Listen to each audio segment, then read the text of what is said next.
All right, so I've been thinking a lot about the Switch 2 with all the news that's come out and people speculating and hoping and waiting for the reveal. I have just been thinking a lot about the features that I want, the features that I don't want, and some of the quality of life improvements that you would get from a next gen successor. So if you're new to the channel, hit that subscribe button. Sit back and relax. This is going to be a chill one. I have a handful of things to talk about regarding the Switch 2. So one thing I want to hit straight off the bat is memory. I like that there is an upgradable memory slot in the Switch, the original Switch and the Switch OLED and the Switch Lite. Those variants have, onboard storage plus the ability to add your own storage, so they can kind of cut costs in that aspect. I would like to see at least 128 gigs pre-installed on this thing. That stuff is super cheap now. 128 wouldn't even really be that much at all. 256 would probably be ideal. 512 even. I mean, really, but you're going to be paying more off the bat. Just keep the functionality in the Switch 2 of being able to add your own storage. That'll make, a great opportunity to add additional storage at your own cost when things are on sale, and keep it micro SD. That's a great storage device medium. So after memory, I want to talk about battery life. If Nintendo decides to keep the hybrid model, which we're all assuming, which I am assuming in this video, that the hybrid model is going to be used again, the battery life compared to the OLED, I would like it, substantially more, but the original Switch, the one that I currently have, that I bought in 2017, it needs to be like 4 times as much as that at least. Like, I'm talking 5-6 hours of continuous play on AAA titles. That's my expectation. That is what I would like to see. For me, some of these things are gonna sound kind of outrageous when you add them all together, but it's like, I will pay a lot of money for a Nintendo console if it's got that premium feel. I'll pay for it either way, but if it has that premium stuff, I won't feel so guilty for spending extra, $200 or something on this stuff. So this is just dreams that I have that I would like to see. It's not like I'm thinking from a perspective of like cutting all the costs that you can in order to get it down. So it's just my thoughts.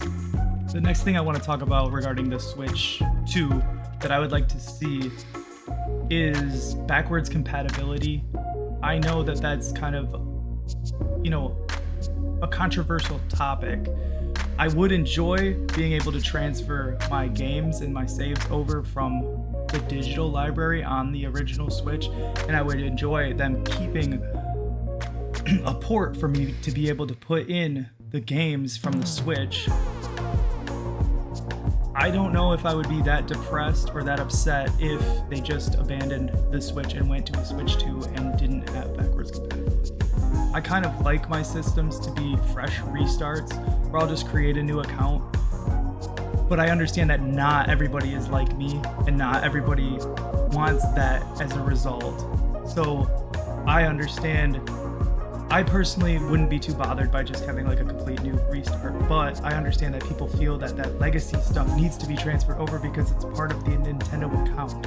So I'm either way on this one, but I would like to see at least the library from my current Switch be able to transfer over to it digitally. So here are some of the actual hardware things on the console itself that I would like to discuss and say that, I'm expecting, that I would enjoy seeing.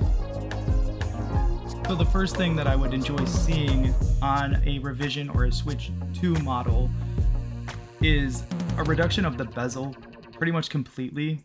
And I would like to see, a tablet have very minimal, like my phone. My phone has like hardly any bezel at all. I would like to see something similar to that, where it's like not taking up the real estate, because if you're talking an 8-inch screen, 6.5, 7-inch screen, and on the original Switch there, it's like, and then you add it all around, it makes it feel like it's just wasting so much space. And I get it, the tablet is super old, but it's just interesting to think about it where I want to maintain all of that real estate. I want to be able to see it and look low profile. So that is something that I find very important. Furthermore, another thing that I'd like to see is an OLED screen. I don't really feel that that should be explained very much. I think that it makes everything pop, it makes the colors vibrant, and it makes the contrast insane. So I want to talk about the ports now. I would like to see USB-C for sure, even on the dock. USB-C can transfer visuals, it can transfer data, it can transfer a charge. So keep everything USB-C. The ease of use with the original Switch, having the USB ports and then just being able to plug and play multiple types of controllers from all types of companies is super beneficial, and I would like to keep it that way just with USB-C for this next gen. So the next topic I want to talk about is the Joy-Con. So I would like to see an actual D-pad on the Joy-Cons and kind of avoid the whole break off and play nature of it. I know that that was like a feature on the first one, and it's supposed to, incite people being able to play the game anywhere with friends, become more of like a social thing. I do think that that is, beneficial. I don't want it personally, so I would rather have a D-pad instead of 4 buttons. I don't even use my Joy-Cons, but that's just personal preference. So being able to take them off, having an actual D-pad to play with, and also the analog sticks.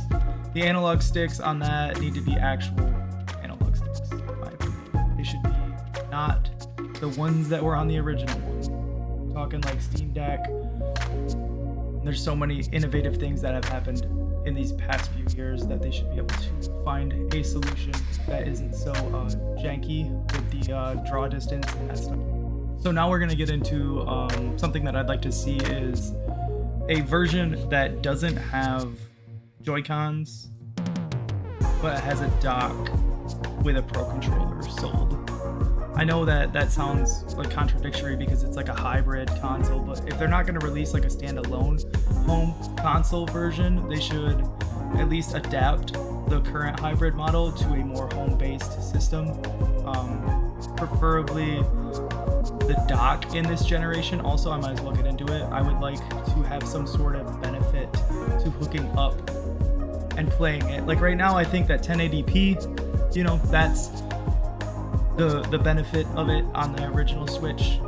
If this new dock makes you be able to take it from 720p OLED up to 4K, I don't know, that sounds pretty crazy when I think about it, when I'm talking about it. I just think that there should be some sort of technology inside of the dock that when you play it on a TV, it looks way better. I don't know if that's even possible, but I think some sort of upscale technology, I don't know, whatever, but it would be nice to be able to have it have more power when you're playing it at home, or just have more power in general. So yeah, I guess just power in the tablet, make it beefier, make it more powerful, make it more expensive. I'm just saying it needs more power. I like that this Switch currently that I play on has the power that it has, but the battery life is completely terrible. It's horrible. So we're talking, more battery life plus more power. So it's just like, it's probably going to cost more. So yeah, that was my thoughts about the Switch 2 and what I'd like to see from it, my expectations for the Switch 2. Thank you for sticking to the end. Hit that subscribe button. Peace.